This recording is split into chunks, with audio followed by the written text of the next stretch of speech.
থেকে আজ 23 তারিখ এক নাগারে কর্মবিরতি পালন করে যাচ্ছি। আজ পর্যন্ত আমরা লক্ষ্য করছি আমাদের ঊর্ধ্বতন কর্তৃপক্ষের কোনো টনক নড়ে নেই। ভবিষ্যতেও নড়বে কিনা এটি বোধগম্য নয়। আমি আপনাদের প্রতি উদাত্ত আহ্বান রাখব, যদি আমরা কর্ম থেকে টোটালি বিরতি হই, যদি আমরা ঊর্ধ্বতন কর্মকর্তাদের কোনো কথা এই কয়েকদিন না শুনি, তাহলে আমার ধারণা তাদের টনক নড়তে পারে।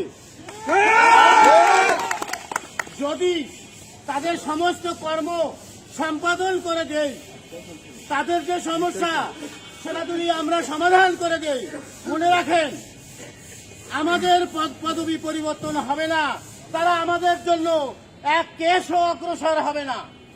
2000 আপনারা লক্ষ্য করেছেন, কোথায় 2001 সাল, কোথায় 2000 সাল, কোথায় 2020 সাল। প্রতিবারই আমরা লক্ষ্য করেছি, দিচ্ছি, দিব, আলোচনা চলছে, কাজ প্রক্রিয়াধীন আছে। 20 বছর পার হয়ে গেল, প্রক্রিয়া শেষ হয়নি ভাইরা। আমি অনুরোধ করব, আপনারা প্রক্রিয়া বন্ধ করেন, আপনাদের কর্মের প্রক্রিয়া বন্ধ করেন। দেখবেন 1 সপ্তাহ লাগবে না, তার মধ্যে আমাদের পদ পদবি পরিবর্তন হবে, পারবো। আর যদি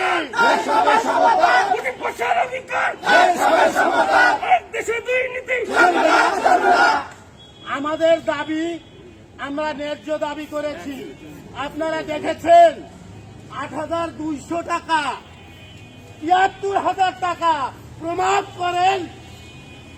ওই 8,200 টাকা দামের যে চাকরি করে, সেও যে দোকানের চাল খায়, ওই 73 টাকাও সেই দোকানের চাল খায়। তিনিও 40 টাকার চাল খান, আমিও 8,000 টাকা দিয়ে 40 টাকার চাল খাই। তাহলে কি ভাই, 8,000 টাকা দিয়ে কয়দিন চাল কিনবো? উনি 73,000 টাকা দিয়ে কতদিন চাল কিনবেন? এই যে বৈষম্য, এই বৈষম্য দূর করতে হবে।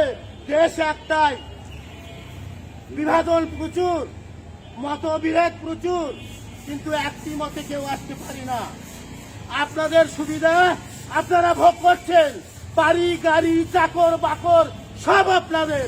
আমরা চাকর, আমরা চাকরের মতো পরিশ্রম করি, কিন্তু চাকরের পারিশ্রমিক আমরা পাই না ভাইরা। আমরা কিন্তু চাকরের পারিশ্রমিক পাই না। আমাকে কিন্তু টানাটা মুছে দিতে হয়। ওনার নোংরাটা না, সেটা আমি মুছে দেই, উনি কিন্তু জীবনে হাত দিয়ে ছোঁয়েন না। আপনারা কাজ করেন, আপনারা দেখেছেন, আপনাদের অভিজ্ঞতা আছে। কি করেন তারা, কি করে, আমরা কি করি? আমার একটা ফাইল তৈরি করতে 2 দিন লাগে, 4 দিন লাগে, 10 দিন লাগে। ওনার কাছে 10 সেকেন্ডও লাগবে না, উনি 10 সেকেন্ডে ফাইলটা সই করেন, আর আমি 10 দিনে একটা ফাইল তৈরি করি। পরিশ্রমটা কার? ওনার না আমার। আচ্ছা, তাহলে উনি 73,000 টাকা নেবেন, আর আমি 8,000 টাকা নিয়ে ভিক্ষা করে বেড়াবো? চলবে না। এক দেশে দুই নীতি চলবে না, চলবে না। এক দেশে দুই নীতি চলবে না, চলবে না। কর্মবিরতি, কর্মবিরতি চলবে, চলবে। কর্মবিরতি, কর্মবিরতি চলবে, চলবে। আমাদের মতভেদ 2000 সালে আমরা সচিবালয় কর্মচারী এবং কালেক্টরেট কর্মচারী সবাই মিলে কিন্তু এই আন্দোলনে নেমেছিলাম। কর্তৃপক্ষ আমাদের কিন্তু ওয়াদাও দিয়েছিল সবারটাই করা হবে, বাট শুধুমাত্র সচিবালয় করে ফেললো। আমরা কিন্তু কিছুই পেলাম না। 20 বছর যাবত এই সংগ্রাম করে আসছি। গতবার কিছুদিন আগে করোনার মধ্যে আমাদের সংগ্রাম বন্ধ হয়ে গেল করোনার কারণে। তখন শুনলাম আর আমাদের সংগ্রাম করতে হবে না, আমাদের সহৃদয়বান কর্তৃপক্ষ আমাদের সবকিছুই দেখবেন। তবুও 1 বছর পার হয়ে গেল, ওনারা দেখতে এসবেন। যখনই এইরকম একটা আন্দোলন হয়, আমরা কর্মবিরতিতে যাই, চুপ থাকেন, কাজ করেন, কিছু না, সব পাবেন।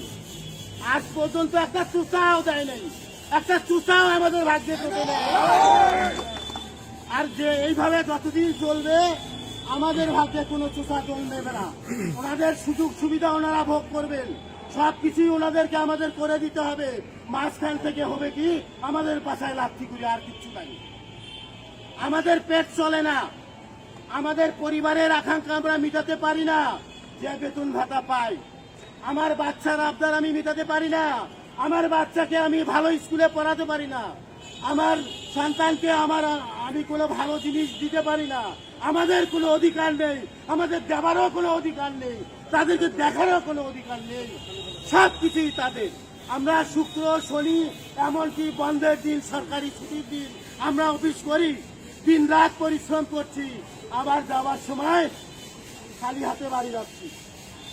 কোনো কিছু হলেই কি আপনাদের তো করতেই হবে, চাকরি নিয়েছেন আপনাদের তো এটা করতেই হবে। হ্যাঁ, চাকরি আমরাও নিয়েছি, আপনারাও নিয়েছেন, করেন না কেন? আসেন সচিবালয়ে ম্যান্ডেট অনুযায়ী কাজ করব, আসেন মাঠে। সচিবালয়ের যে নির্দেশনা আছে আমরা সেইভাবে কাজ করি, আসেন, দেখা যাক কতদিন চলে। আমরা ফাইলে চিঠি লিখবো না, আমার কিন্তু লেখার কোনো অধিকার নাই, আমরা লেখি। আপনি নির্দেশ করেন আমরা লেখি, কিন্তু ওটাই আপনার লেখার দায়িত্ব, আমার নয়। আমার দায়িত্ব চিঠি খান অমুক দিতে, এই যে চিঠি এই পর্যন্তই আমার শেষ। আর কিন্তু আমার কিছু লেখার দায়িত্ব নয়, সবকিছু আপনারই দায়িত্ব। কিন্তু কি করি আমরা কিন্তু সবই করি, মাঝখান থেকে আমাদের কোনো সুযোগ সুবিধা হবে না। যাই হোক বন্ধুরা, আপনারা লক্ষ্য করছেন 20 বছর যাবৎ আমরা আন্দোলন চালিয়ে আসছি, আমাদের ভাগ্যের কোনো পরিবর্তন হয়নি। যদি কঠোর থেকে কঠোরতম স্থানে যেতে না পারেন, এই আন্দোলনের কোনো সুফল আসবে না। আপনারা ওয়াদা করেন, আপনারা সবাই কঠোর স্থানে যাবেন। সকলকে ধন্যবাদ।